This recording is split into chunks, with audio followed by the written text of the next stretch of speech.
While most historical murder mysteries were solved not long after the crime was committed, sometimes it's left up to modern science and historians to determine how and why a person died.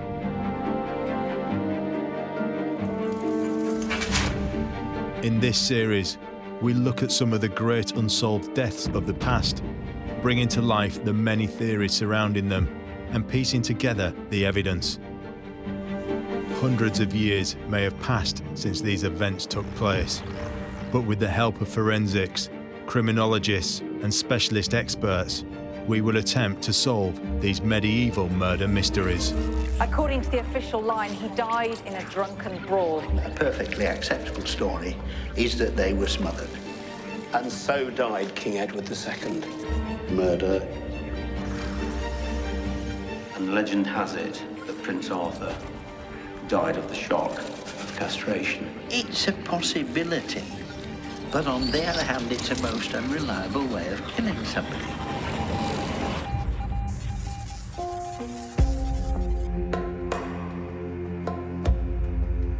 Rome, 1497. A richly attired but brutally mutilated body is pulled from the Tiber River. He would soon be identified as Juan Borgia, the son of the head of the Holy Roman Empire, Pope Alexander VI.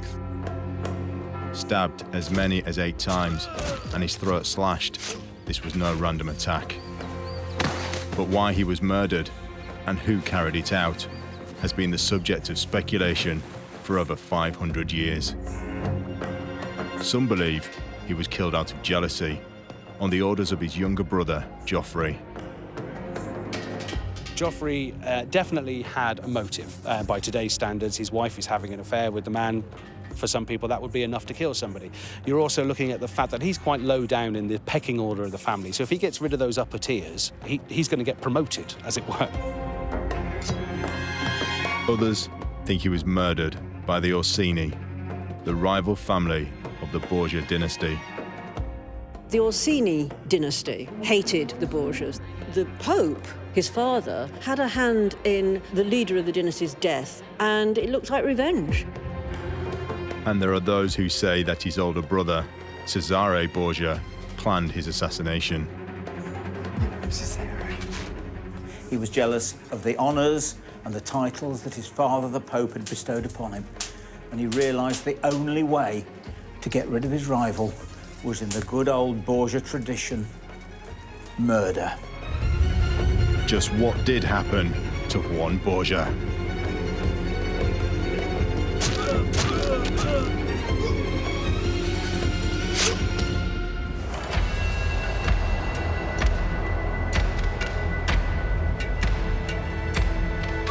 During the 15th century, Renaissance Italy was dominated by rich and powerful families, and one of the most notorious dynasties of the time were the Borgias. Originally from Valencia in Spain, they had made a name for themselves by working their way up the ecclesiastical ranks in the Vatican. In doing so, they had acquired huge sums of wealth along the way and a fearsome reputation. The Borgias are possibly one of the most powerful families that have ever lived. In today's society, we look at money and say that's what power is, but back then, religion, politics, money were all the same thing. You can't separate religion from politics. So if you really want to be the top man, you've got to be the Pope. And if you are the Pope, you are the most powerful man there is. The Borgias were a Spanish family in Renaissance Italy.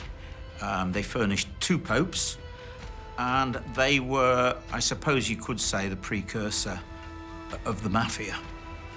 They were the byword for avarice, pride, intrigue, murder, and depravity. These are not the qualities you would expect of religious leaders. But despite their reputation, Rodrigo Borgia was the second member of his family to be elected pontiff. Such was the influence they wielded.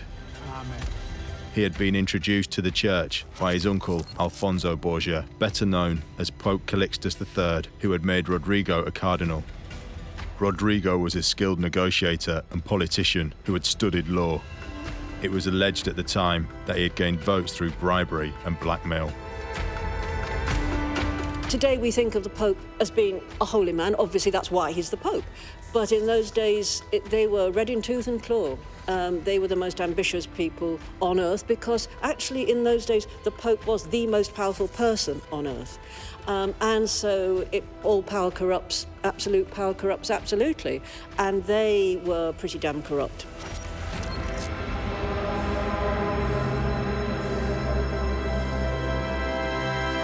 In 1492, he became Pope Alexander VI, leader of the Roman Catholic Church, but his reign was marred by scandal and controversy. He spent excessively and was known to have relationships with several women. If you had papal infallibility, as Pope Alexander VI did, he could literally do anything and claim, well, God made me do it. Rodrigo Borgia became the Pope, Alexander VI, and like, I think, a third of the College of Cardinals had mistresses and children. But all of the popes before him referred to their illegitimate children as nieces and nephews. But it just goes to show what this guy was made of, because he was quite happy to let people know that he actually sired at least 8 children. And so this guy didn't care what anybody thought of him. He was all-powerful. He was the Pope.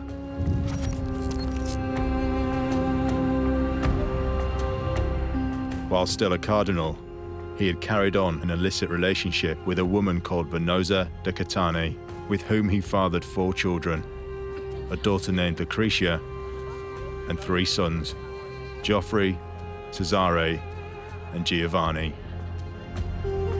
But not only had illegitimate children, as lots of popes did, but openly declared that he had illegitimate children. Now that shows you the sort of power that a pope has. Most popes, as we know now, obviously aren't supposed to have any relations at all, let alone children. Yet it shows you the corruption that carried on at that time in history and throughout the church. The Pope was all-powerful. He was God's anointed on this planet, put here by God to rule all of us. And certainly Alexander VI realized the power that he got, and he used it, not always in the best way. Alexander used his position as Pope to further his and his family's personal fortune. He gave his children titles, land, and vast amounts of wealth, the majority of which went to Giovanni. Pope Alexander had a desire to magnify all of his 8 children, and he did this openly. In any way that he could find, he would put them, for want of a better word, at the top of the ladder, and woe betide anyone who got in the way. He had one favourite, and his name was Giovanni, often known as Juan. He set up a special papal duchy for him. He also made him Captain General of the papal army. This is a man who thought he almost was godlike. He's a man who thinks of himself as quite possibly being a star. He's untouchable. His dad's the Pope. Who's going to do anything to him? This is a man who can't be attacked. He can't be prosecuted. He can't be blamed for anything. He's got a get out of jail free card for everything. Almost certainly Giovanni was not a holy man, rather like his father, the Pope. He partied hard like they all did. He had guards at his command to take out his enemies whenever he wanted. He just loved it. Giovanni seems to have been Alexander's favourite son. However, his admiration was not shared by others. He was noted for his arrogance, rudeness, and debauched lifestyle. It was reported by many chroniclers of the age that he spent the majority of his time drinking, gambling, and visiting brothels. Young Giovanni had a habit of upsetting people. He was arrogant, and he just had an ability of putting people's backs up to say the least. He was extremely loose. In fact, he was putting it about all over Rome, basically. He, of all the Borgias, was the one that people, I would say, disliked more than anybody else, and for that reason, made many enemies.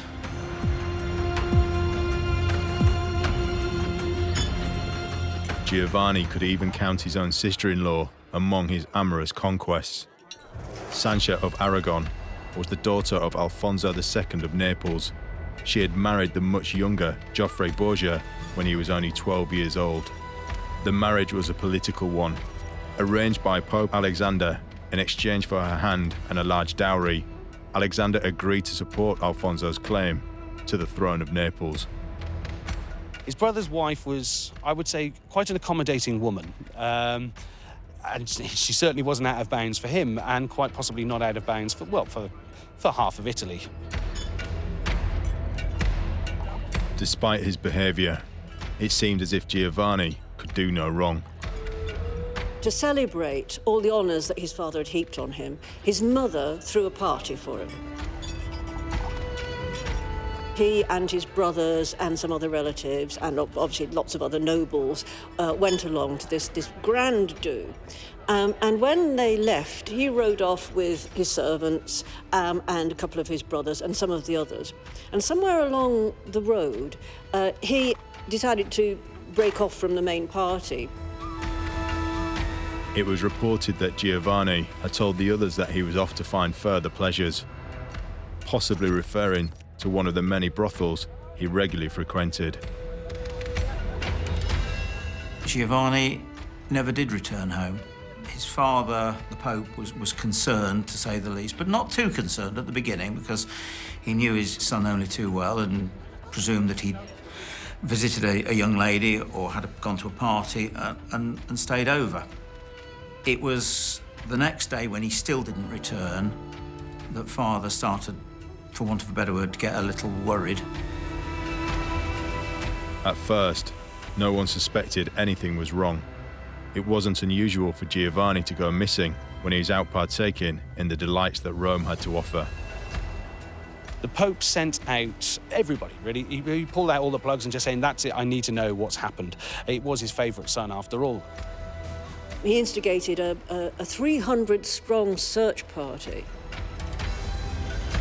Eventually, the search party sent by the Vatican made a gruesome discovery.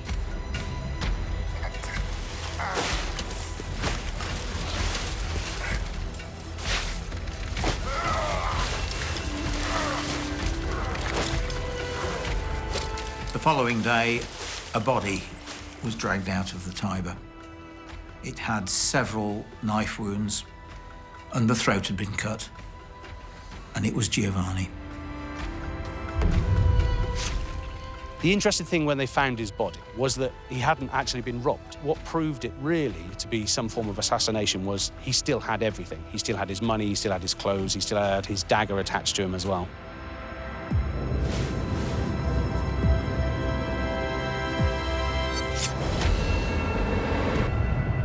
With Giovanni having made so many enemies, there are plenty of suspects to choose from. But many people now believe that his brother, Cesare, may have been behind the brutal killing.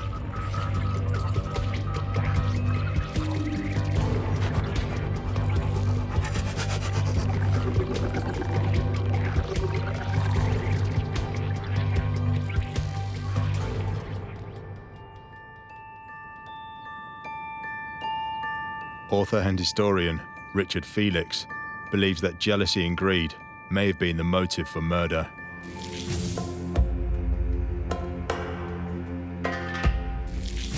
Cesare was extremely jealous of his brother Giovanni. He was jealous of the honours and the titles that his father, the Pope, had bestowed upon him, and he realised the only way to get rid of his rival was in the good old Borgia tradition: murder. He hired 2 assassins. They attacked Giovanni on the road. He stabbed him several times in the stomach. and then delivered the coup de grace, and they slit his throat from ear to ear. And then they threw his body in the River Tiber. Cesare.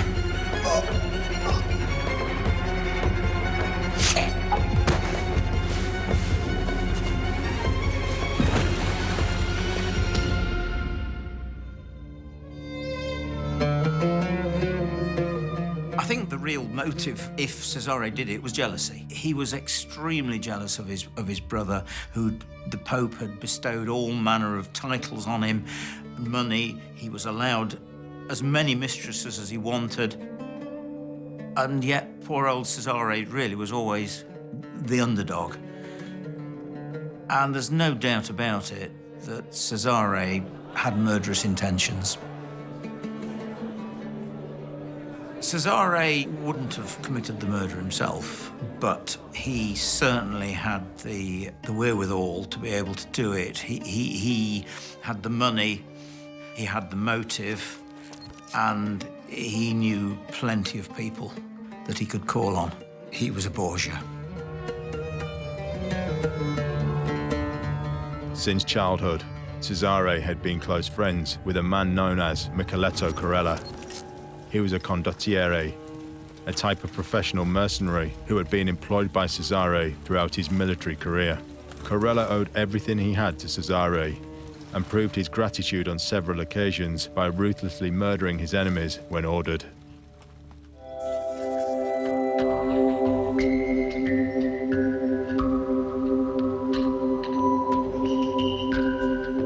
It seems possible that Cesare's envy could have driven him to organize the murder of his brother.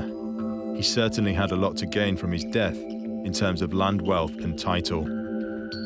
But what would a modern-day barrister, forensic pathologist, and criminal psychologist make of this theory?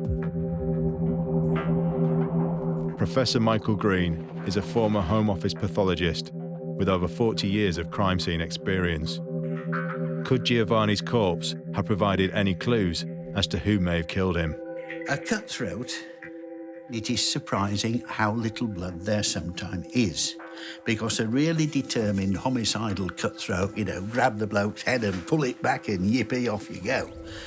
You're going to not just cut the big vessels, the carotid artery and the jugular vein, but you're going to cut the windpipe. But the particular thing about a cutthroat is once you've cut the great veins, air goes down them into the right-sided chambers of the heart. A mass of bubbles form. This is what's called an air embolism, and it's like getting air in your central heating pump. The circulation around the central heating system stops working. Likewise, once you've filled the right atrium and right ventricle with bubbles, which takes a matter of seconds, there ain't no circulation, so there ain't no spurting from the vessels in the neck. So, okay, there'll be drainage afterwards, but the actual homicidal event, there'll be cast off from the knife while you're doing that, cast off after you've done that, but there won't be the dramatic blood everywhere. So the Borgia scene could have been remarkably clean. Would there have been any way of determining how many people were involved in the actual murder? The only way you can tell how many people were involved is from disturbance of the scene and things like boot marks. You might be able to tell how many people. If it was very obvious from the pattern and the appearance of the stab wounds that more than one knife had been used, you could say that more than one person was involved. But I think that's the best you could do, and it would only be informed guesswork.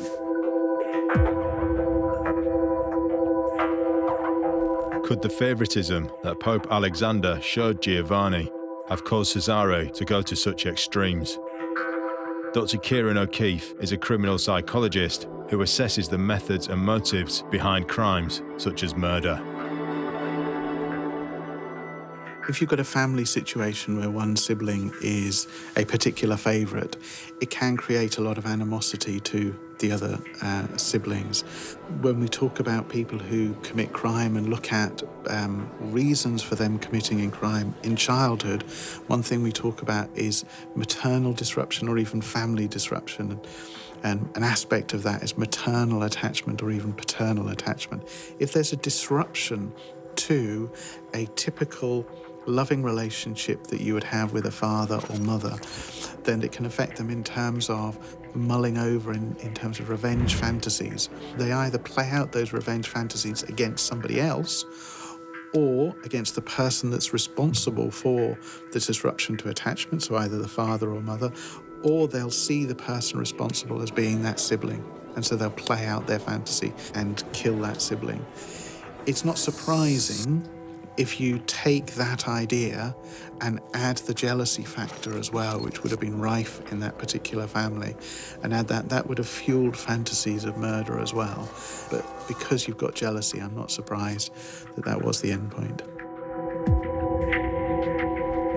Would jealousy and sibling rivalry be enough reason for someone to murder their own brother? Andrew Rose is a former barrister in QC. He has both defended and prosecuted at numerous criminal trials over his career. Jealousy is a frequent motive for murder. It could be sexual jealousy, jealousy of the power of somebody, all sorts of jealousies leading up to a desire to kill somebody. It's not, I think, at all unusual. This should be so. And sometimes motives can be mixed. It's very difficult sometimes to compartmentalise these things because all sorts of factors can apply in motivating somebody to kill somebody else. But jealousy is a jolly powerful motive.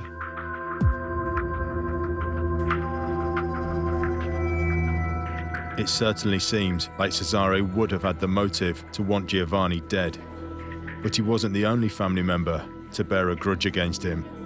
Joffrey Borgia, the youngest brother, had equally as much reason to hate Giovanni. But would he have ordered his murder?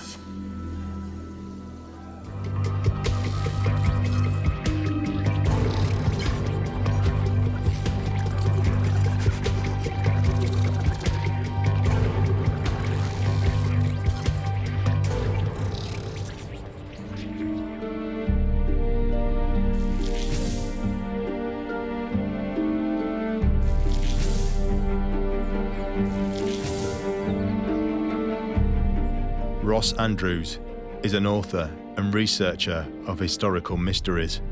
He believes that Joffrey may have had his brother killed because of an affair he was having with his wife.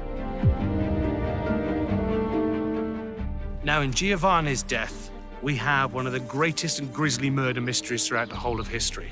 This is a man he's had his throat slit, he's been stabbed about 8 times, he's been thrown into the river Tiber, and to make sure, they've even weighed him down using rocks.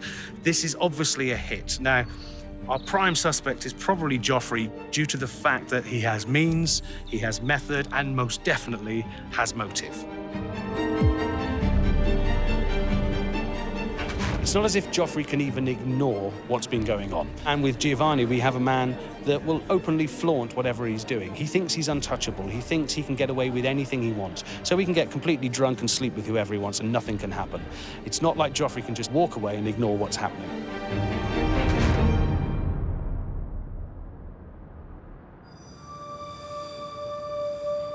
Now, with all murder mysteries throughout the whole of history, you've got to look at means, method, motive, and try and find out who's done this. Now, Joffrey definitely had a motive. By today's standards, his wife is having an affair with the man. For some people, that would be enough to kill somebody. You're also looking at the fact that he's quite low down in the pecking order of the family. So if he gets rid of those upper tiers, he's going to get promoted, as it were.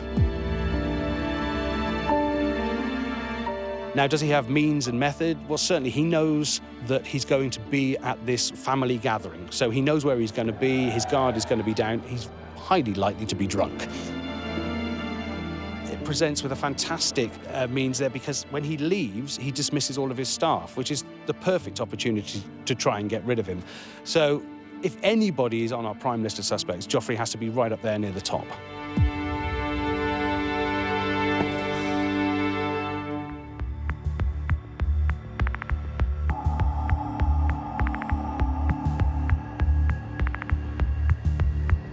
Could the indignation of his wife's affair with his brother have driven Joffrey to murder?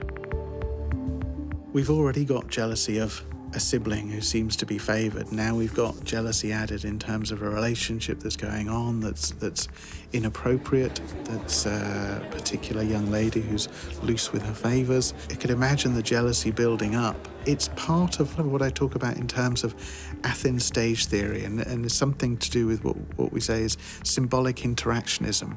That maybe it's not about a genetic predisposition, maybe it's not about, a psychological predisposition, maybe it's not about the upbringing or the environment, maybe it's simply about social interaction. And the social interaction would have been this affair that was going on and the jealousy that was felt in terms of that particular relationship. And that could be building up and fueling fantasies to try and resolve that in some way, or at least take the attention away from that particular person or from the brother. Reportedly, Giovanni was less than discreet about their liaisons. Joffrey ordered the hit. His wife is having an affair. The tipping point is really when he finds out that Giovanni is actually the one that she's sleeping with. Giovanni could even turn around to his younger brother and say, I don't care what you think, I'm going to be doing this anyway. This is a man who thinks he can get away with anything. So Joffrey's stuck being humiliated with the whole court, as it were, and society laughing in his face. But despite what he had done, he was still Joffrey's brother. So would he really have wanted him dead?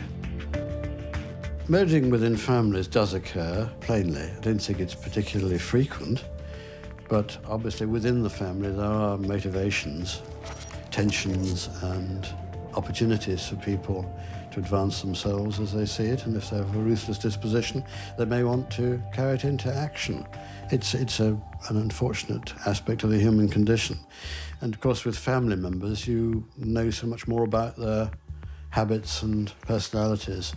An opportunity for covering up your tracks if you're being evilly minded is that much greater because you know how things operate within your particular family unit. It seems as if Giovanni's actions would have given Joffrey a motive for murder. But it wasn't just people in his own family who wanted him dead. There were other powerful families in Rome who wanted him to disappear too, and none more so than the House of Orsini.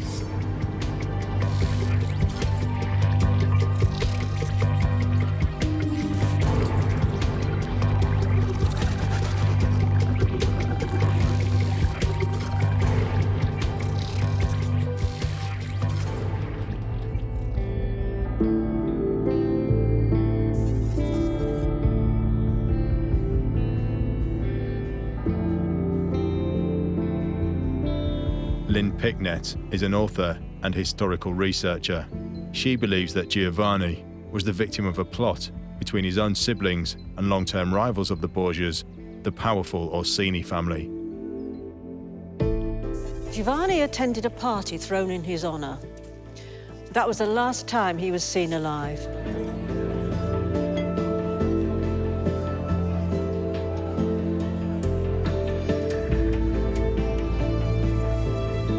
Just 2 days later, his body was pulled from the River Tiber, horribly mutilated. It was an assassination. Who could have done it?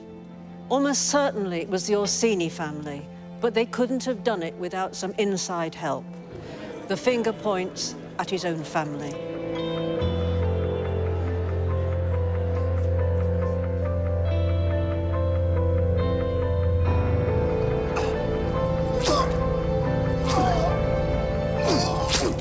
There would be lots of people who wanted him dead, but there were standout suspects. The main one was the Orsini dynasty, because the Pope, his father, had a hand in the leader of the dynasty's death several months before in jail. He had basically colluded with King Ferdinand II of Naples in having Virginio, the leader of the Orsinis, imprisoned, and he died in prison very suspiciously, presumably poisoned. In 1494, King Charles VIII of France invaded Rome. He demanded that the Pope recognize his claim to the throne of Naples and attempted to overthrow Alfonso II. In the hope of securing further land and wealth for his family, Virginio Orsini had assisted King Charles in his conquest. But when the French were defeated, Alfonso imprisoned Virginio for his betrayal. It was said that with the Pope's blessing, Virginio was then poisoned. People were pointing the finger towards the Pope. So basically, there was the much-loathed son of a much-loathed Pope. And it looked like revenge. But there was a huge element of inside information about this. You know, they knew where he was riding to, even though he changed his plans at the last minute. It's very likely that there was somebody else, perhaps in Giovanni's own household or in his mother's household, who basically gave them information. There's always the possibility that one or more of his brothers also gave information to the Orsinis because they really wanted their brother dead. Cesare had been standing on the sidelines, watching his father, the Pope, heap honours and status and you name it on his favourite son, Giovanni. And all the time there's Cesare thinking, no, that's mine, I want that. Why don't I get any of this? So the ultimate sibling rivalry could have been behind the death of his brother. There have been quite a lot of suggestion that, in fact, Joffrey had a hand in the assassination of Giovanni. It's often said that Giovanni made fast and loose with the wife of his brother Joffrey. Now, he could have colluded with the Orsini dynasty to have him assassinated.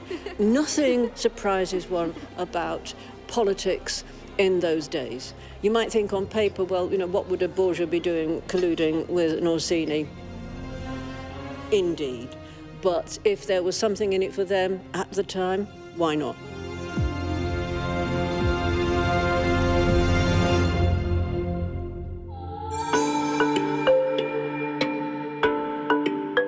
Could a power struggle between the Orsinis and Borgias have led to Giovanni's murder?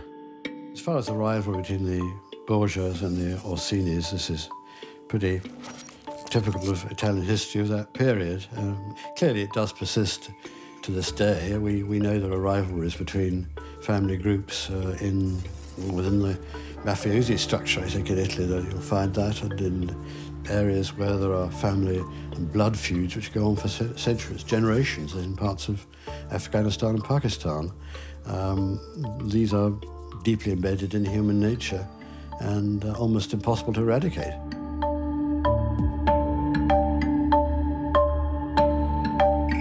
By killing Giovanni in such a brutal way, were the Orsini trying to send a message to Pope Alexander? We're trying to go with the theory that the killing of Juan was a message that was sent between the families. We'd have to look at how the body was found. Was the body concealed in any way? And when we talk about psychological profiling and looking at killers, we talk about abduction site and dump site. So where is the person abducted? And then where are they killed? And then where is the body dumped? If you're sending a message, then the body would be easily found. If the body was easily found, then yes, potentially what we're looking at is a message that's being sent. If it's been concealed in any way, and there's an element of not wanting the body to be discovered, then no, it's not a message. Unless the message you want to give is that Juan has gone missing. But ultimately, if you're not owning up to that, if you're not showing that there's a body, then really you're just creating doubt about, has he run off, has he had an accident, anything, you know. So the body would have to be easily found for it to be a message. If they weren't trying to send a message, why was Giovanni's body so badly mutilated? There are very few stab wounds that cause immediate death. This comes as a surprise to people. But even if you stab somebody in the heart, classically the knife goes between the ribs and it goes into one of the chambers of the heart, usually the right ventricle. The blood then accumulates between the heart and the bag in which it's suspended, the so-called pericardium. And you can go 2 to 3 minutes, 4 minutes before the compression of the heart by the blood around it stops it beating effectively.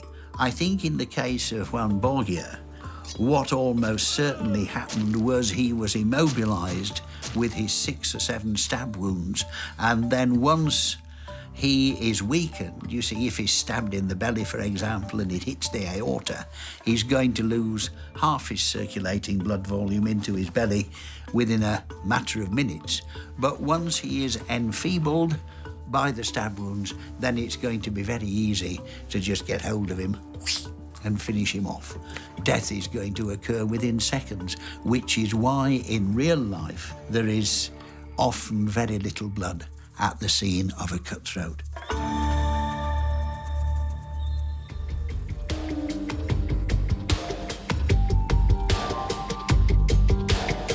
Could it be possible that one of his brothers, along with the Orsini family, put aside their rivalry to work together in getting rid of a common enemy? Giovanni's death would have been of mutual benefit to both parties, each of whom were well known for their ruthless and cutthroat ways. But when all the theories and evidence are taken into account, what are we left with?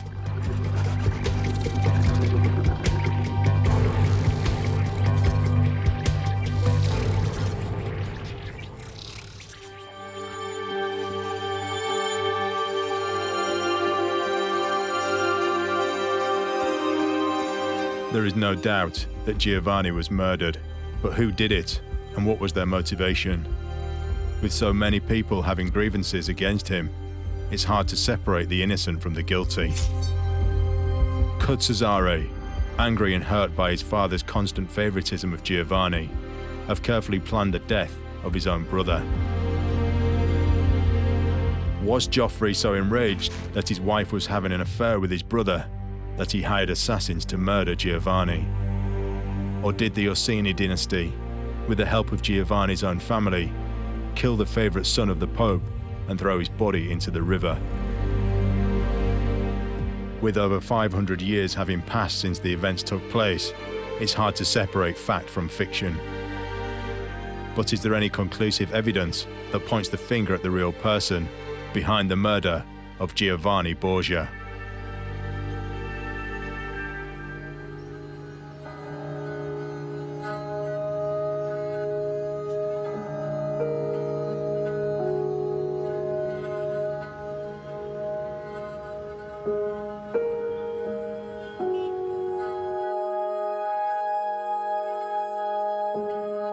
Do the details of the murder tell us anything about the motive behind the attack? When we look at psychological profiling and the idea that you can look at a crime scene and how a body is left at a crime scene and get an idea of the motivation for the murder, and we apply it to this particular case where the body was found with multiple stab wounds but without any of the money taken, the immediate thing that jumps to mind is that the motivation is a personal one and that it's a revenge one. Now, in this particular case, the anger and the revenge is focused on that particular individual, and that would be an immediate motivation that we would say is occurring just because of the number of stab wounds. If it's a single wound, then it would be for other particular reasons. And if it was a single wound, we'd either look at an assassination attempt or straight away I'd be saying, has their money been taken?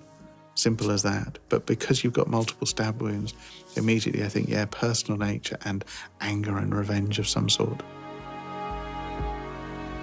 Will we ever know the exact reason for why Giovanni was killed? In the case of Juan Borgia, it's particularly difficult. The trails are so tangled. There was motivation from a number of angles here. A number of parties could have been responsible for his death. There may even have been parties of which we know not. He may have offended somebody. A slight honour played a great part in life in Italy at that time. This could have led to a murder. It's a fascinating case, but I don't think it'll ever be solved conclusively.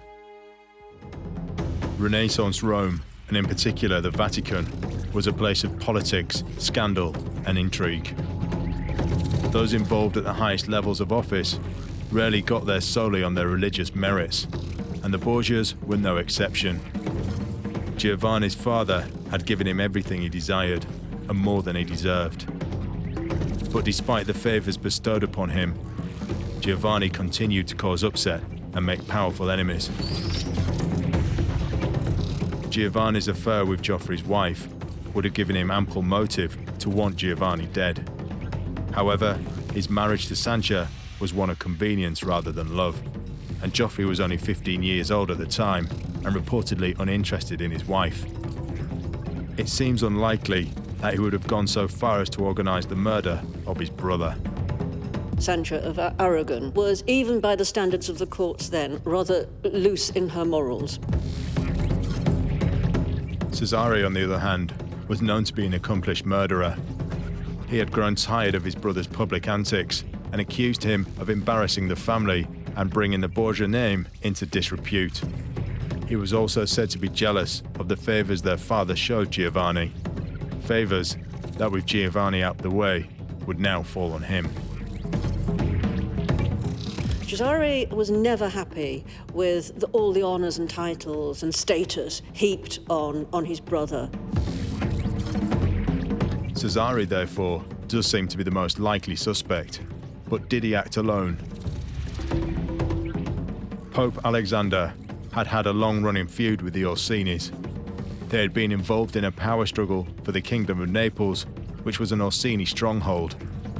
5 months before Giovanni's death, it was reported that Pope Alexander had ordered the murder of Virginio Orsini, a leading member of the family.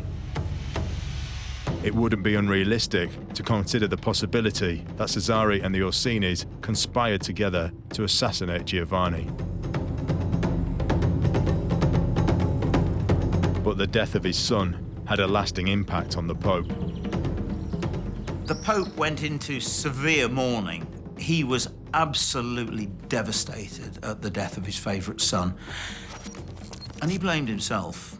He thought that this was God's way of punishing him for his life of debauchery.